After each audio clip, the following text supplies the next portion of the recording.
माननीय अध्यक्ष जी,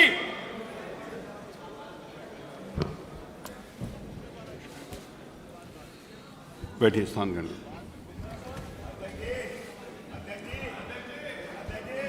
मेरा 2 मिनट सुन लें, उसके बाद सबकी सुनूं।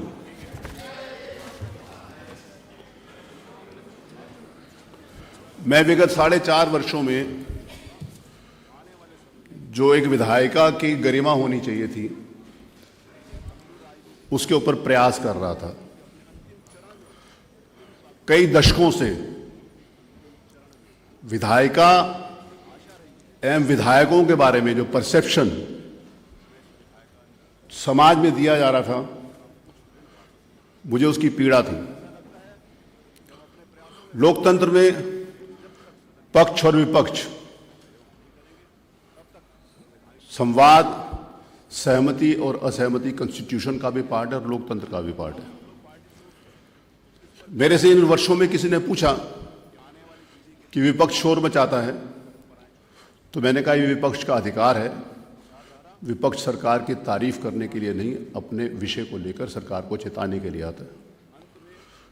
और सरकार की यह जिम्मेवारी है कि जनता के बीच में जो किए हुए कामों को सदन में रखे, जन कल्याणकारी योजनाओं को लाए।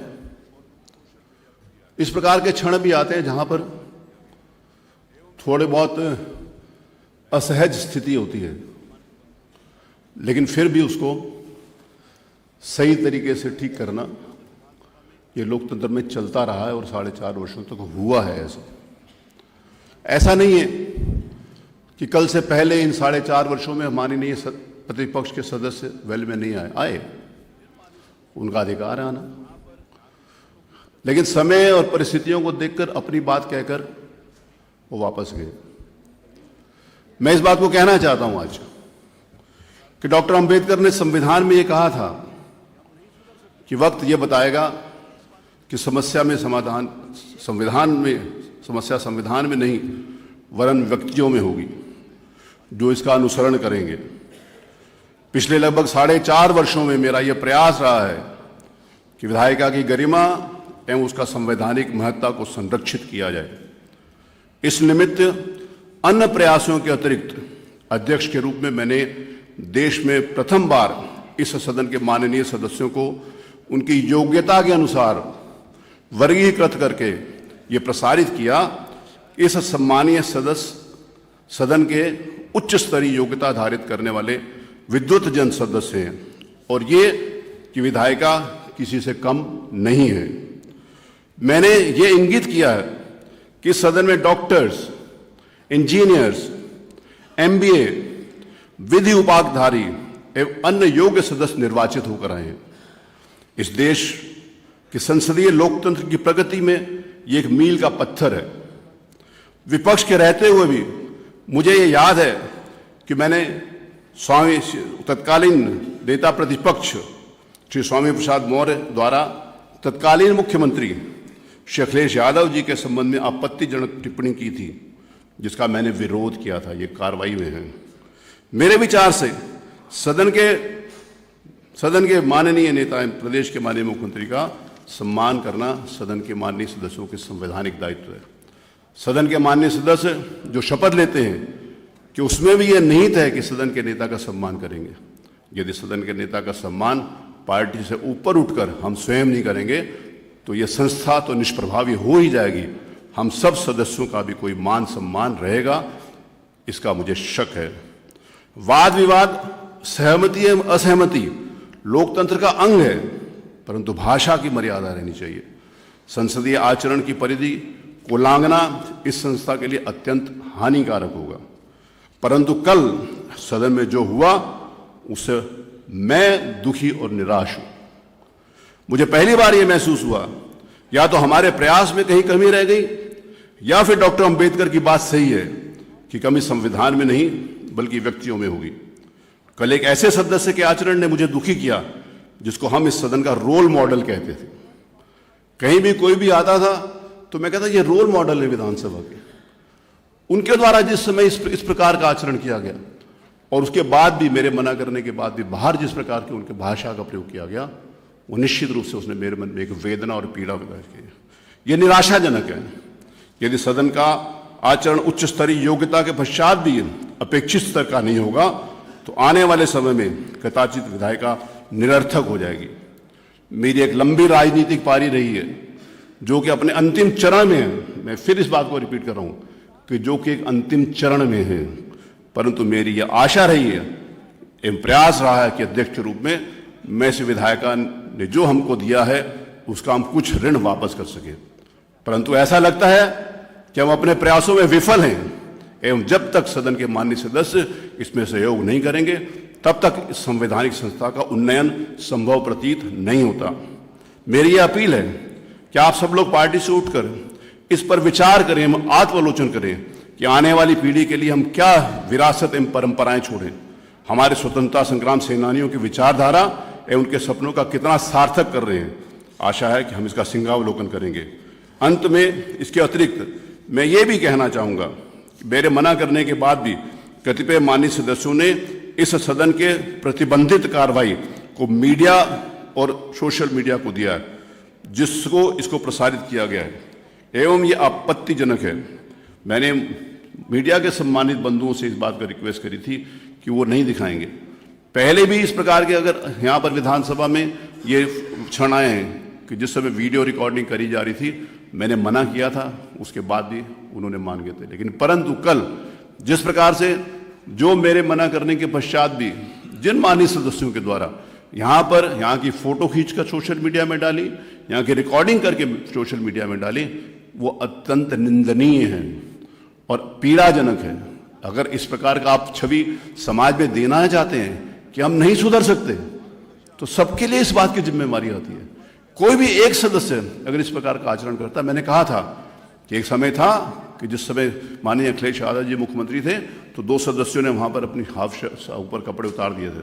तो मैंने कहा था वो कपड़े 2 लोगों के नहीं, पूरे 403 विधानसभा के सदस्यों के उतरे हैं। मैंने ये बात कही थी। और उसके बाद भी अगर इस प्रकार का आचरण है तो मुझे बहुत दुख है। मुझे इस बात के लिए विचार करना पड़ेगा, गंभीरता के साथ विचार करना पड़ेगा कि मैं इस कुर्सी के योग्य हूँ कि नहीं हूँ, या अथवा जो कुछ मैंने 4.5 वर्षों के अंतर्गत किया है वो उचित है कि अनुचित है। इसके ऊपर आत्मविलोचन करूंगा और इसका निर्णय शीघ्र करूंगा। बताइए आप क्या कहना चाहते हैं। माननीय अध्यक्ष जी, हमने आपको बहुत ही गंभीरता से सुना और मैंने मानवर शुरू में ही कहा था कि मैं सौभाग्यशाली हूँ कि आपको विपक्ष के रूप में भी देखा, सरकार के मंत्री के रूप में भी देखा और माननीय अध्यक्ष की पीठ पर भी मैंने आपको देखा। मानवर मैं बार बार इस बात को कहता हूँ, या डॉक्टर लोहिया भी कहा करते थे कि लोकतंत्र चलता है लोक और लाज से। अगर और इसके बाद भी मैंने जहाँ जिस प्लेटफॉर्म पे आपके समस्त सरकार से अनुरोध किया था तो मैंने कहा था कि उत्तर प्रदेश देश का बड़ा राज्य है और बड़े राज्य में बहुत सी समस्याएं हैं जिस पे माननीय सदस्य अपने विचार साझा करके सरकार से समुचित उत्तर की प्रतीक्षा करते हैं और प्रदेश भी देखता है, विधानसभा की कार्रवाई को पूरा प्रदेश और देश देखता है मानवर। लेकिन मानवर ना जाने किन परिस्थितियों में लगातार सदन की अवधि कम की जा रही है, विपक्ष को लगातार मानवर अनदेखी की जा रही है। जितना दायित्व सरकार का सदन चलाने का है मानवर, उतना ही दायित्व हमारा भी है। माननीय मुख्यमंत्री जी केवल भारतीय जनता पार्टी के मुख्यमंत्री नहीं है मानवर, माननीय मुख्यमंत्री जी हम सबके मुख्यमंत्री हैं। लेकिन भाषा कोई एक तरफ से नहीं बिगड़ी है मानवर। अगर भाषा का अवलोकन करेंगे मानवर तो इसी सदन में ऐसी ऐसी भाषा का प्रयोग हुआ है जिसके बारे में आपके खुद रिकॉर्ड में है और लाइब्रेरी में मानवर। हम उन विवादों में नहीं जाना चाहते मानवर, लेकिन कल की भी घटना पे हमारी पार्टी, हमारे नेता विरोधी दल ने आपको चर्चा के लिए मानवर अनुरोध किया था। मानवर आपने कुछ उस पर कहा था कि हम व्यवस्था देंगे, लेकिन हम सब चाहते थे कि वो इस तरह का देश और दुनिया के सामने वो आके खड़ा हो गया है। उस अगर हम जिक्र करेंगे मानवर तो हो सकता है कुछ लोगों को अच्छा ना लगे, लेकिन सब लोग जानते हैं कि कौन सा विषय इस समय देश के अंदर चल रहा है।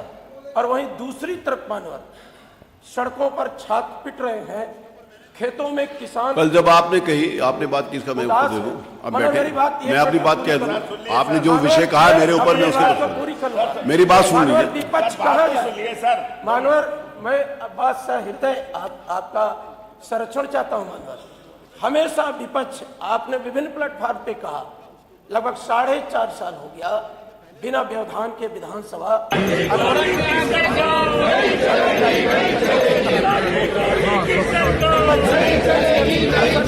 किया। मानवर कि चाहता विपक्ष तो आकर के यहाँ पर खड़ा होकर के व्यवधान पैदा करता, लेकिन मानवर हमें आपकी पीठ पर विश्वास है।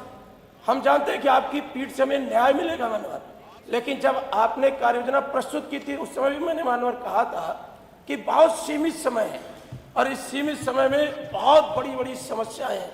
जहां तक मानवर माननीय अखिलेश यादव का सवाल है या हमारे नेता श्रद्धेय मुलायम सिंह यादव जी का सवाल है, उन्होंने हमेशा विधायिका का और दलीय नेताओं का, वो किसी भी विचारधारा के नेता हो मानवर, उन्होंने सबका सम्मान किया है और उनके जो सकारात्मक सुझाव रहे हैं मानवर, उसको भी माना है। मानवर, आपका निर्वाचन हो या संसदीय कार्य मंत्री जी का निर्वाचन हो, आप जिस व्यवस्था के साथ चुनाव जीत के आते हैं वो हम सबके लिए नजीर है। हम तो चाहते हैं पूरा देश सब रिसर्च करेगा, लेकिन आपके कुछ मंत्री ऐसी भाषा का प्रयोग करते हैं कि आप कैबिनेट के प्रति उत्तरदायित्व है मंत्रिमंडल, क्या आपने उस पर रोक बेटे मैं बता, आपकी विषय आ गया भाषण में, आप बैठ जाए, मैं आपकी बात को कह दूं, मैं आपकी बात का जवाब दे दूं। प्लीज बैठे, प्लीज, मेरा निवेदन है, प्लीज मेरा निवेदन है, प्लीज प्लीज बैठे, प्लीज। जो बात माने, जो मैं अपनी बात कह दूं, माने जो बात कही है, एक मिनट, जो बात आपने कही है इसके ऊपर जब कभी भी माननीय संग्राम जी जो आपने विषय उठाया इसके ऊपर जब कभी भी, चाहे इस पक्ष के, सत्ता पक्ष के सम्मानित सदस्यों के द्वारा कुछ कहा गया हो तो मेरे द्वारा उनको भी टोका गया और उनसे भी खेद व्यक्त कराया गया। ऐसा नहीं है, अगर इस तरफ से कोई बात कही गई है तो मैंने बराबर से, या कोई माननीय मंत्री जी भी हों उनसे भी विनम्रतापूर्वक रिक्वेस्ट करी है कि नहीं, ये विषय नहीं है, आप विषय के ऊपर आइए, और आपके सामने हाउस के बीच में है। और जो बात आपने कही कि आपने कल बोला, तो मैंने आपको कम से कम 2 घंटे तक ये कहा कि आप चलिए, जो कुछ कहना चाहते हैं आप, मैं आपकी बात सुनूंगा। आप कैसे कह सकते हैं कि मैंने आपकी सुनी नहीं? आप कैसे कह सकते हैं, जिस समय बात हुई थी माननीय नेता प्रतिपक्ष खड़गे का 311 में कैसे आता है ये बताइए, मैं उसको परिवर्तन करके नहीं 56 में ले लूंगा। मैंने आपको कहा है, आपको ये बात पता है, मैं आपकी बात सुनने के लिए तैयार था और मैंने इस पीठ की गरिमा को रखते हुए आपके सामने हाथ भी जोड़े। मैंने कहा मैं आपके हाथ जोड़ रहा हूं, आप चलो अपनी बात को। आप कैसे कह सकते हैं कि आप कह रहे हो कि समय कम है, जो पूरा 1 दिन का समय दिया वो आपने खराब किया ना, उसके ऊपर बोलने के लिए मेरे द्वारा मना किया गया क्या? मेरे के द्वारा आपको अवसर नहीं दिया गया क्या? मेरे द्वारा आपको बार बार इस बात को रिपीट नहीं किया गया क्या कि आप चलिए अपनी बात कहिए? इस बात को ना किया तो सारी की सारी, जैसे आप कह रहे हो कार्रवाई में है, तो उसके लिए कहीं जाने की जरूरत नहीं है। आपने एक स्वयं रिकॉर्ड किया, मेरा मना करने के बाद आपने रिकॉर्ड किया सारी की सारी चीज आपने। कल मैंने आपको कितनी बार कहा है कि आप चलिए अपनी बात कहिए, उसके बाद आप ये कहेंगे कि आपको अवसर नहीं दिया गया। कम से कम मैंने 20 बार बोला होगा, उससे ज्यादा कहा होगा, आप चलिए, आप जो कहेंगे मैं सुनूंगा, जिस नियम के अंतर्गत कहेंगे सुनूंगा। मैंने आपको कहा आप चलिए, मैं आपकी बात सुनने के लिए तैयार हूं। आप नहीं माने। मैंने नेता प्रतिपक्ष से भी निवेदन किया, आप सब लोगों से निवेदन किया, नेता प्रतिपक्ष भी आप लोगों को कह रहे थे कि चलिए, आप लोग नहीं गए। मैं उसके ऊपर आरोप प्रत्यारोप में नहीं जाना चाहता, मैंने केवल एक विषय लिया है, उस विषय लिया। मैं ना किसी के ऊपर आरोप लगाना चाहता हूं, ना प्रत्यारोप करना चाहता हूं। माननीय नेता प्रतिपक्ष, आप कुछ कहना चाहते हैं? नहीं, मैं क्षमा चाहता हूं आप लोगों से, अगर मैंने कोई गलत कहा तो मैं आपसे क्षमा चाहता हूं। आपने 311 पर प्रश्न उठाया है, तो मेरी पूरी बात कहाँ हुई थी? उससे पहले आप कल में आ गए। माननीय नेता प्रतिपक्ष, विषय यह है कि मैंने आपसे पूछा कैसे आता है, उतनी देर में तो सब आ गए। नहीं, मैं आपसे कह रहा था कि 311 का मतलब है जब कोई गंभीर मामला हो तो सारे सदन को रोककर उस पर चर्चा कराने का प्राविधान। उतनी देर में आप वेल में आ गए। सुन ले, हमारा भी मेरी व्यवस्था कहाँ हुई? हमारा भी सुनिए, मैंने व्यवस्था कहाँ दी उसमें? इस नियमावली में है, लेकिन उसमें एक शब्द डाल दिया गया है कि अध्यक्ष की सहमति से। तो ऐसे महत्वपूर्ण विषय पर जो हमारा अधिकार था बोलने का, नियमावली में 311 देने का क्या उचित है? अगर उसका मतलब नहीं तो निकाल दीजिए। उसके ऊपर मैंने कोई व्यवस्था दी? तो आप माननीय नेता प्रतिपक्ष, सहमति से यही कहा जाता था सारे कार्यों को रोककर आज चर्चा करा दीजिए, ज़्यादा से ज़्यादा 1 घंटा चर्चा होती, बात खत्म हो जाता, लेकिन आप भी अपने जिद पर अड़ गए। मेरी बात सुनिए ना, नहीं नहीं, नेता प्रतिपक्ष नहीं, मैं क्षमा चाहता हूं विनम्रता के साथ आपसे, आप हर मामले में वरिष्ठ हो, क्या उसके ऊपर कोई व्यवस्था आई कि व्यवस्था आने के पहले आप वेल में आ गए? बताइए, उस पर कोई व्यवस्था मैंने दी कि नहीं? सुनूंगा। मैंने आपसे पूछा कि कैसे, मेरी बात सुनिए, मैंने आपसे पूछा कि कैसे आता है ये बताइए, उतनी देर में आप वेल में आ गए। आपने ये कहा कि 311 को हम 156 में परिवर्तित कर दे रहे हैं। हाँ। ऐसा हमने भी बहुत मामलों में किया है। हाँ, आपने किया, जो आपने किया वही तो मैं कर रहा था, आपसे सीख कर ही मैं करता हूं यहां पर। लेकिन इतना महत्वपूर्ण मामला तब नहीं था, ये देश के सामने बड़ा भारी। तो मैंने आपको बोला ना, आप चलो सुन रहा हूं, मैंने आपको कहा चलिए, मैं सुनने के लिए तैयार हूं। मैंने 10 बार बोला कि आप चलिए, आपको सुनने के लिए तैयार हूं, सरकार उसका जवाब देने के लिए तैयार है। मैंने 10 बार कहा माननीय नेता प्रतिपक्ष कि आप सुनिए, माननीय संसदीय कार्य मंत्री जी, माननीय संसदीय कार्य मंत्री, माननीय अध्यक्ष जी, माननीय अध्यक्ष जी प्लीज, एक मिनट, संसदीय कार्य मंत्री प्लीज, माननीय अध्यक्ष जी, ये मान्यवर बिल्कुल सही है कि पिछले 4.25 साल 4 साल में आप बात विवाद जितनी कहा, और जैसे हाउस का समय कम की बात, हम एक ही बात कहेंगे कि जैसा बिजनेस होता है वैसा ही हाउस बुलाया जाता है। बिजनेस कम है, हाउस उस तरीके से बुला लिया गया, और बिजनेस ज़्यादा होगा तो ज़्यादा बुला लिया जाएगा, ज़्यादा बुला लिया जाएगा। इसमें कोई वो नहीं है मान्यवर। इसलिए आप बिल्कुल इस बात के लिए हम आपको वास्तव में बधाई देते हैं, इस बात के लिए पूरी पार्टी और पूरा मसवदा सदन इस राय का से सहमत है कि आपने बहुत कुशलतापूर्वक सदन का संचालन किया, ये बात सभी लोग मानते हैं। और निश्चित रूप से आगे भी हम ये ज़रूर चाहते हैं कि जितने दिन इस सदन के बचे हैं वो लोग भी अपने तरीके से संसदीय आचरण का निर्वहन ज़रूर करें। ये सभी लोगों के लिए है, पहले मेरे लिए है, बाकी सबके लिए। इसलिए सदन का संचालन हो मान्यवर, अगर आप चाहें तो अगली बात लेने माननीय मोना कांग्रेस नेता, आप अतुल, आप बैठ जाओ, आपको नहीं, आप बैठो, अतुल को नहीं अवसर देंगे। मोना जी,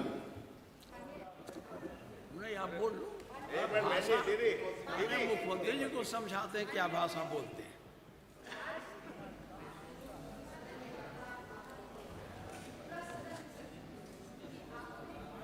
माइक को भी और नियम को दोनों को संरक्षित किया, सुरक्षित रखा। हम सब लोग की विश्वास इस पीठ पर आपने और मजबूत करी है। माननीय अध्यक्ष जी, कल जो भी घटनाक्रम रहा ये लोकतंत्र का हिस्सा है। सदन में पहले भी इस तरह की चीज़ें हुई, जब इधर विपक्ष में आप बैठते थे तब भी ये हुआ। आप बाकी सारे सदस्य इसके गवाह रहे। मैं आपसे सिर्फ एक चीज़ का अनुरोध करना चाहती हूँ। आपने इस सदन को पूरे देश में नहीं, विश्व में एक मिसाल पैदा हुई है सदन की। आपके अनुरोध है माननीय अध्यक्ष, हम सबकी तरफ से पहली बार के सदस्य हैं और राजनीति में अभी प्रवेश किया है उन्होंने। वो जो भी बात रख रहे थे वो सदन में सभी विपक्ष की बात को, जो 311 में नोटिस दी थी चंदा चोरी की, उस पर सबका अपना अपना मत था। हमारी सिर्फ मांग थी कि उस पर सुन लिया जाए और चर्चा कराई जाए, यही मांग थी। हम आपसे अनुरोध करते हैं। समरपाल सिंह, छोड़ो,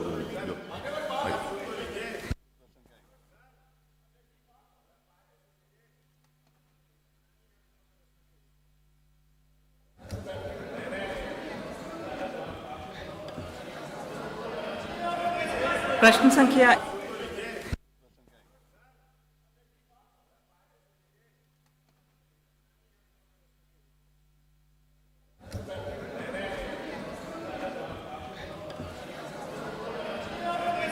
प्रश्न संख्या 1, माननीय मंत्री जी।